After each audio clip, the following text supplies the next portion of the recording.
The movie opens with Hwa Rim, a renowned Korean shaman, and her assistant Bong-gil travel from Korea to Los Angeles. They've been called in by a wealthy Korean-American family because their newborn baby hasn't stopped crying since the moment he was born. The doctor says the only reason the baby's not currently crying is because it's sedated. Hwa Rim asks everyone to leave. Once alone with the child, she gently opens one of the baby's eyes, and right there, she sees it. The baby's been possessed. When the family returns, Hwa Rim drops a truth bomb. There are other family members suffering from the same symptoms. The baby's father, Ji-young, and his grandfather too. The family is stunned because this information was private. Hwa Rim explains that spirits dwell in both light and darkness. These entities want to live in the light, and sometimes they slip through into our world. She meets with Ji-young, the baby's father. His brother had taken his own life in a psychiatric hospital. Ji-young was the first to hear the screams, gut-wrenching, terrifying. After that, he started hearing them himself. Now his newborn son hears them too.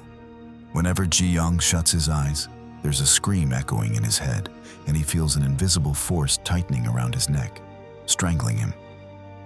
Hwa Rim tells him she saw a dark shadow hanging over his house.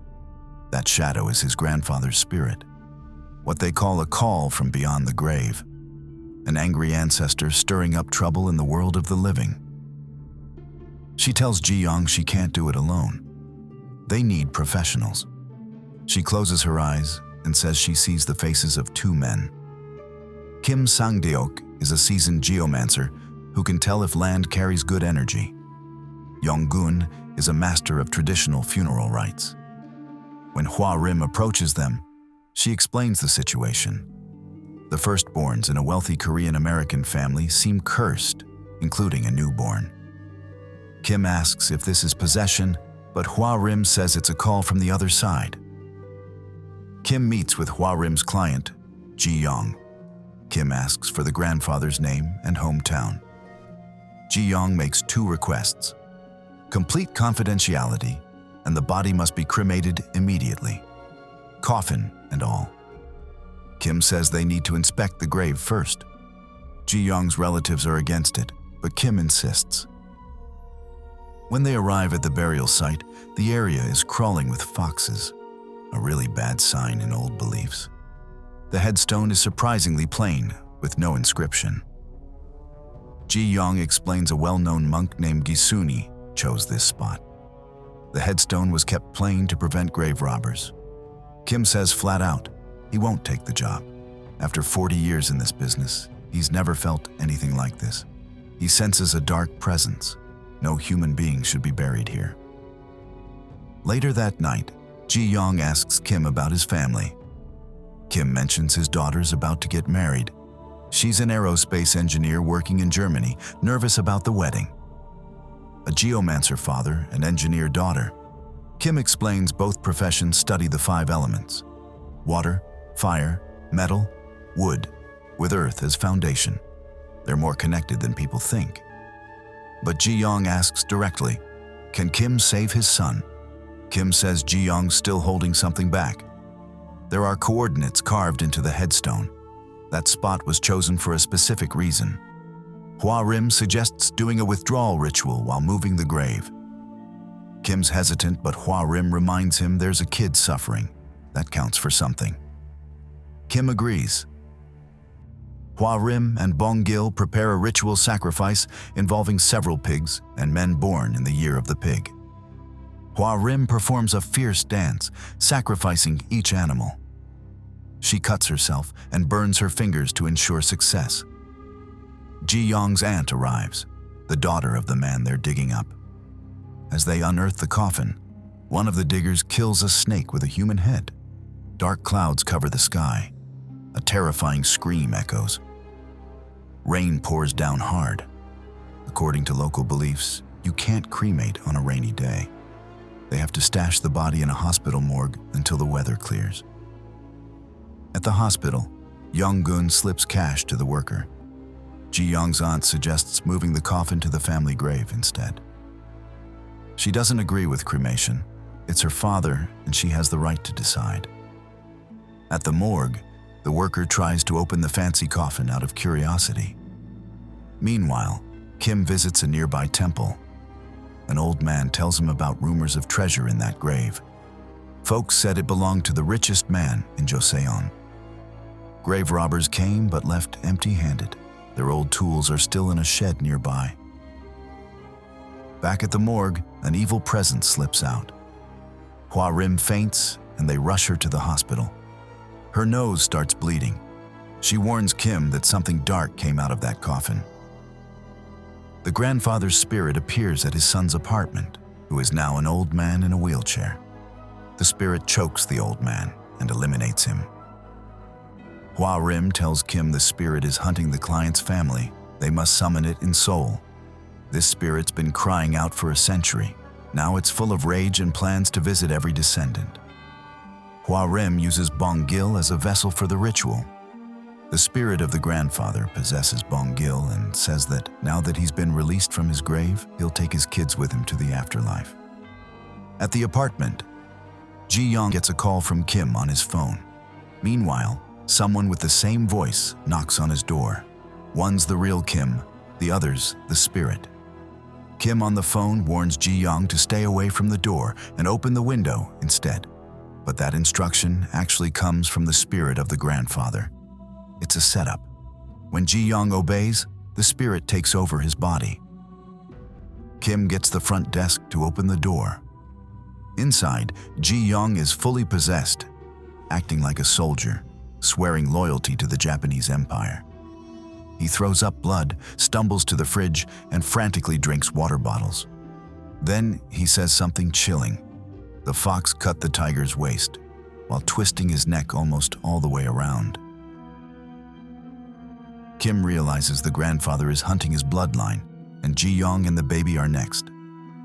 Kim orders the coffin taken to the crematorium immediately. Meanwhile, the spirit hovers threateningly over the baby in Los Angeles. Kim calls Ji-young's aunt for permission to cremate the coffin. She agrees. They incinerate the coffin, destroying the spirit just as it hovers over the baby. The baby is now safe, or so they think. Weeks later, Chang-min, the guy who killed the snake, got sick. He's having nightmares, convinced the gods are punishing him. Kim visits the grave looking for the snake's remains. Instead, he finds another coffin underneath the grandfather's burial, standing straight up, vertical. They dig it up and move it to the temple. The old caretaker freaks out. It's 7 feet tall. Hwa Rim puts horse blood and rice around it to keep whatever's inside from breaking out. Kim and Hwa Rim visit Ji-young's aunt to ask about this coffin. She reveals the shocking truth. Her father was a traitor during the wars between Japan and Korea. The monk Gisune was actually Japanese. His real name was Murayama Junji. Her father swore loyalty to the Japanese. The family fortune was built on betraying Korea. That's why they've been silent all these years. Everyone spends the night watching the coffin at the temple. In the middle of the night, Bong-gil wakes from a nightmare. He sees the temple guardian half-possessed, talking about his liver being ripped out. He finds a huge creature attacking the guardian. He wakes Hwa Rim. They find the coffin wide open with a hole in the roof. The creature escaped past the horse blood barrier. Inside the coffin, Hwa Rim finds a samurai helmet. The samurai appears, pretending to be Hwa Rim's servant. When he spots her, she runs. Bong-gil stabs the samurai, but the creature grabs him, thrusts a hand into his stomach, and Bong-gil collapses. The samurai transforms into a fireball and disappears into the sky. At the hospital, they learn Bong-gil's spinal injury is serious. Hwa Rim explains the samurai is an onna, a supernatural entity. Hwa Rim and her sisters summon the samurai into Bong-gil's body, confirming he's possessed. Meanwhile, Kim explains to Yong-gun that the phrase, "the fox cut the tiger's waist," that Ji-young spoke, refers to the Korean peninsula looking like a tiger on a map. The waist is where the grandfather was buried, where Gisune, the fox placed him. Kim and Yong-gun head back to the hospital to share information with Hwa-rim about a group called the Blood and Iron Alliance, who were Korean patriots responsible for pulling out the stakes that the Japanese embedded in the land. One stake was buried with the samurai. It merged with him, creating the Onna. The three of them devise a plan to unearth the relic when the creature rises after midnight. Hwa-rim will distract the samurai while the others dig the grave. Hwa-rim advises them to cover themselves with Buddhist scriptures for protection. At the grave, Kim offers fish to lure the samurai, while Hwa-rim has horse blood ready as they prepare for the ritual later that night. Time passes, and out of the darkness, the samurai appears and eats the fish. Hwa-rim leads him away as Kim searches for the stake. At the hospital, Bong-gil repeats the samurai's words, talking about battles, thinking they're still at war. Hwa-rim speaks with the samurai, who says he surpassed his mortal form at Sekigahara.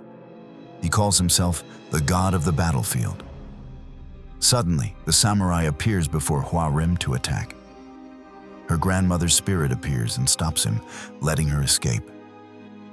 The samurai turns into a fireball and flies back to the grave where Kim is. The creature attacks Kim's liver, just like with Bong-gil. Hwa-rim and Yong-gun throw horse blood at the samurai, burning him. Back at the hospital, the horse blood burns Bong-gil too because they're connected through possession. Kim realizes the truth in a flashback. When they buried the samurai, they shoved his katana inside his body. The katana is the stake blocking the energy. The upright burial symbolized him being nailed to the ground. The samurai joined with the sword and became the Onna. Kim uses his feng shui knowledge. Metal is beaten by wood. Fire is overcome by water. He soaks wood in blood and attacks the samurai. Using elemental principles, he strikes again and again until he defeats the creature. At the hospital, Bong-gil wakes up, now freed from possession, while Kim recovers in the hospital alongside Bong-gil. Winter comes to an end, and everyone returns to normal life. They gather at Kim's daughter's wedding.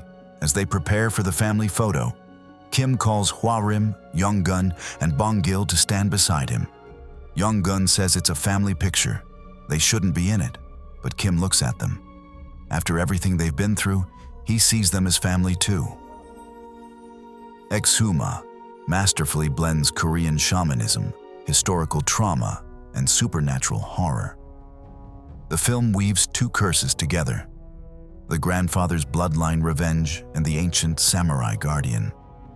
Which moment terrified you most? The neck-twisting possession, the 7-foot samurai, or the katana revelation? Drop your thoughts in the comments below. If you enjoyed this recap, hit that like button and subscribe for more horror breakdowns. Thanks for watching.